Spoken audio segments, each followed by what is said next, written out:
Garaipenak gurea zirudienean, Galarretaren golak berdinketa jarri du markagailuan eta Realak puntu bakarra atera du San Mamesetik.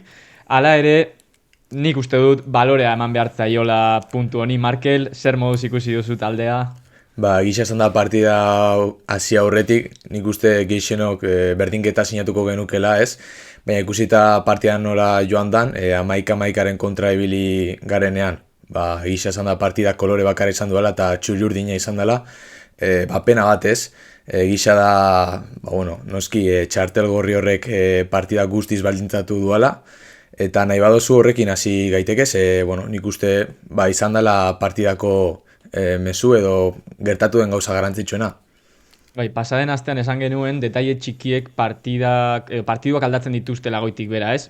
Pasaden astean txaletatzarren txartel gorria izan zen, zorionez ondo atera zitzaigun bigarren zatia eta eutzi genuen markagailuan, baina gaurkoan ez da horrela izan. 75-80 minutu inguruan, Braisek txartel gorria ikusi du, oso eztabaidagarria, lehenengo bultzada Paredesek ematen dio eta erantzun bezala egiten du Braisek, egia da aurpegia ikutzen duela, baina ez da gorri ateratzeko modukoa, eta horren ostean Atletikek protagonismoa irabazi du partiduan, Reala ondoratu du bere aera barruan, eta gola horrela heldu da, ez?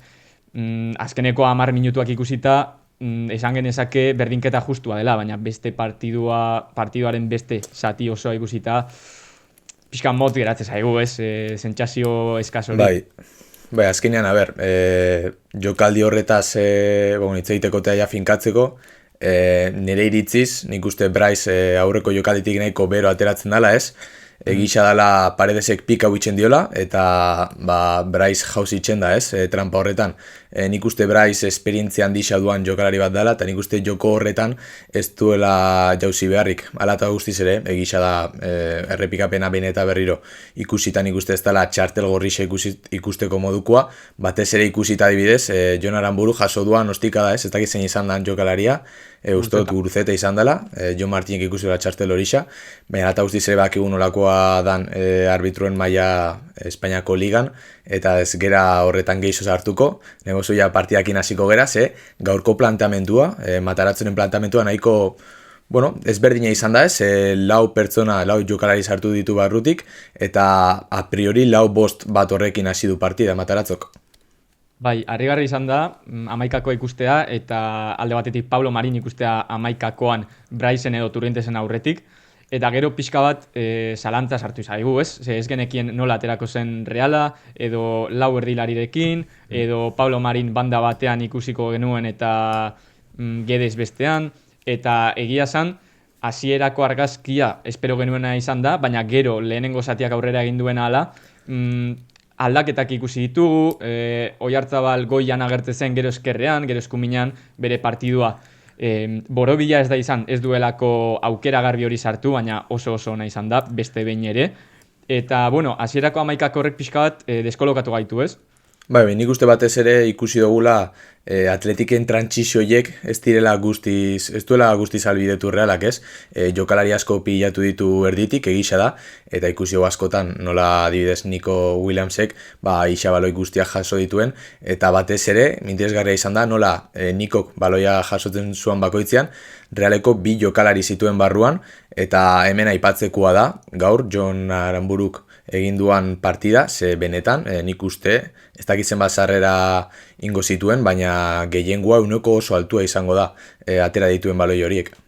Bai, esango nuen, utz egin duen sarrera bakarretako bat golean amaitu dela, Galarreta banda horretatik sartu baita, baina Aranbururen denboraldi hasierak pixka bat zalantzati utzi gintuen, eta azkeneko partidetan asko hasi da batez ere Mataratzorekin. Pasaden astean Brian Zaragoza izan zuen aurrean, eta nahiko ondo utzi zuen, eta gaur baldintzatuta zegoen Nico Williams bat izan du aurrean, eta partidua oso ona izan da, gero Navarro sartu denean ere lan ona egin du Aranburuk, eta nik uste dut taldearen lana orokorrean ona izan dela, ez? Ze Gorrotxa eta Soler zelai erdi horretan ere langile aritu dira, Pablo Marinek bere rola bete du, Zuzitxek baloiarekin erakutsi du zer egiteko gai den, gero baloi gabe ere lanean ikusten ari gara, eta gero batez ere Guedes aipatu behar da, ze beste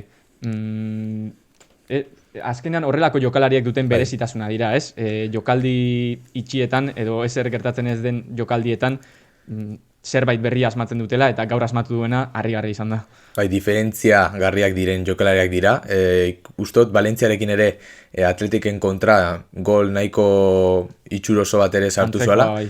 Eta gaurkoan beste bat, jada uste dut 6 gol eta 2 asistentzia direla Guedesenak, eta ikusten ari gera fitxaketa, nik uste, onena izan dela Realarentzat, ze badakigu momentuko errendimenduari ematen ari den jokalaria dela, eta batez ere, ikusi hau, eta zuk aipatu duzu oso ondo, ikusten ez den lan hori, ez? Azkenean, Carlos Soler zenbatetan ikusi dugu baloiarekin, ez dakit, jokaldi liluragarriren bat itxen, oso gutxitan, baina baloirik gabe induan lana gaurkoan adibidez oso interesgarria izan da.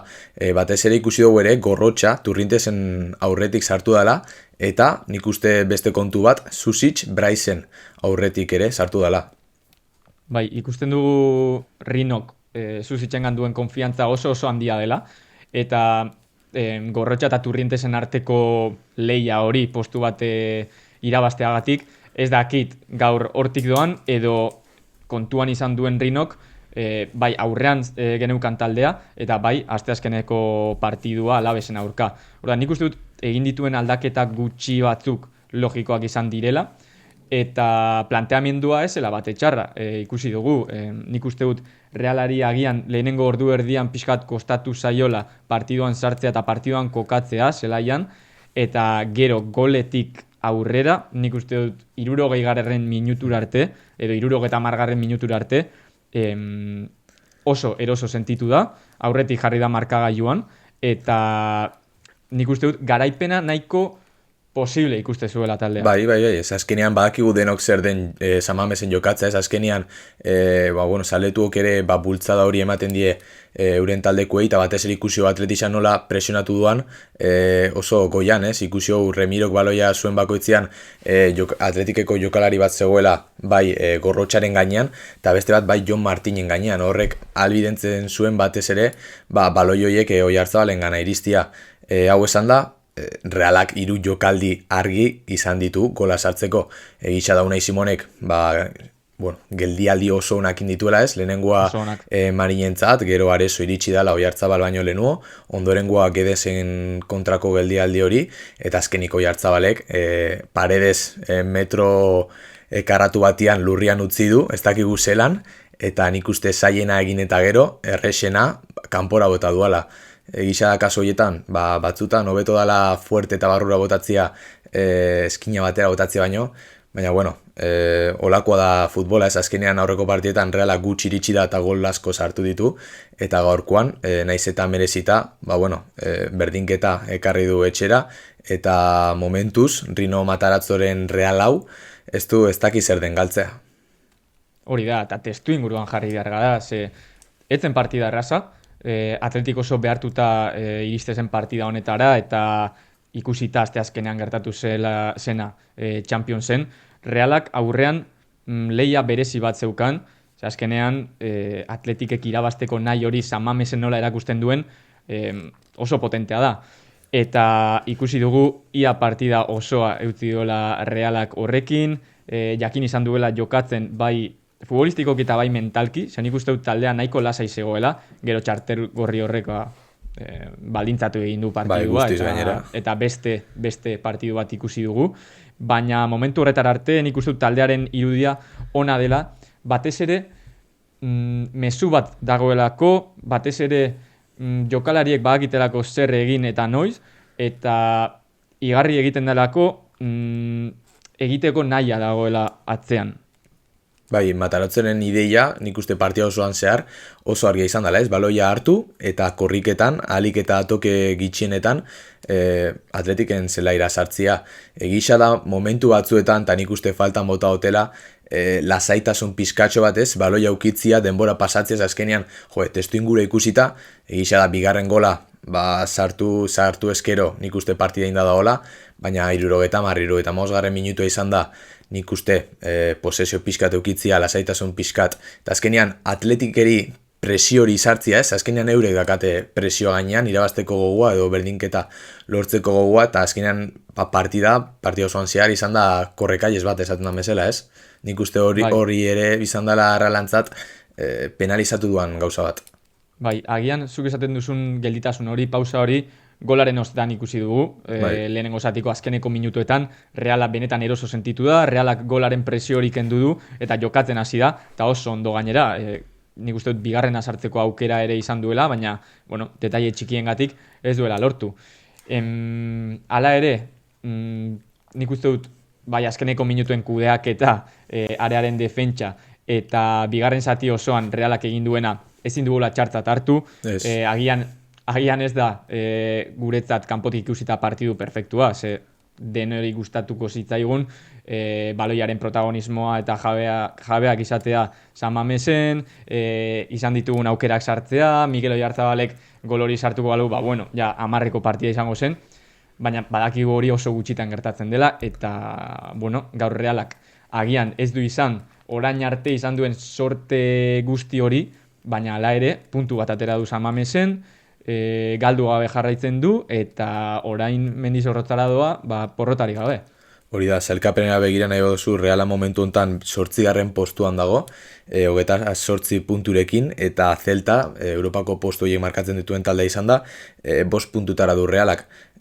Pena bat izan da, ze bai Espainolek eta porrota jasan duela, eta bai Celtak ez dutelako 3 puntu horiek lortu, baina ala eta guztiz ere Reala, sailkapen erdi honetan finkotzen ari da, eta dinamika hau jarraitu eskero nik uste gauza politak etor daitezkela hau esan da, datorren asteazkenian Alavesen kontrako partida, Alavesek irabazi zuan, beste behin ere, nik uste remontarakin izan zala, ez dut oso ondo gogoratzen, ez nahiz oso ondo gogoratzen, baina bueno, Mendizorrotzan partida guztiak oso zaiak dira, talde gogorra da, batez ere defentsan, orduan, Realak bere baliabide guztia jarri beharko ditu, partida hori aurrera ateratzeko partida bakarra da, orduan denetarik pasa daiteke. Gaur ere, komentatzeko, Weasleyren debuta izan dugu, ez dakit zer iruditu zaizun zuri? Jokaldi bat edo pare bat egin ditu, bat dut gogoan, baloi hartu duela, hor zelai erdian, pareta gota duela, beste bandara ireki duela. Orain ezin gara itxutu jokalari honekin, ezin dugu jainkotzat hartu, baina, nik uste dute hor Bretosen taldeak lana egin duela, badakiela zer ekarri duen, eta ea Rinok probetxu ateratzen dion, eta barruan daukan zuku guzti hori ateratzen duen, ez? Notizia ona da, gaur debutatu izana, ze pixka bat inertzia hartzeko Mendizorrotzarako, eta zuk aipatu zuen moduan, Mendizorrotza azken aldian ez aigu oso ondo ematen, eta nik uste dut Realak gaur egin duena, egin behar duela Mendizorrotzan, hau da, ez sartu etxekoaren jokoan, etxekoaren partiduan, baizik eta bere proposamenarekin joan, eta bere partidua egiten saiatu. Eta azkenengo partita izan den bezala, doluen portzentai geuneko gehiena irabaztia, eta horrek eruango du azkenean garaipenera Reala.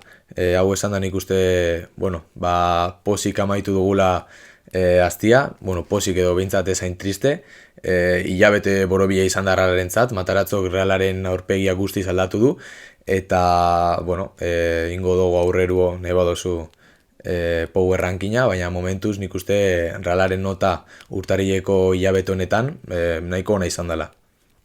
Bikaina. Gaur, beste mezu txarrago batekin etorri alginen ona, baina positiboak izaten saiatuko gara, eta positiboa da, Realak hilabete osoan ez duela galdu, Mataratzorekin orainek ez duela galdu, eta aurrean daukagun erronka oso handia dela, 3 partidoetara izan da final bat, ez?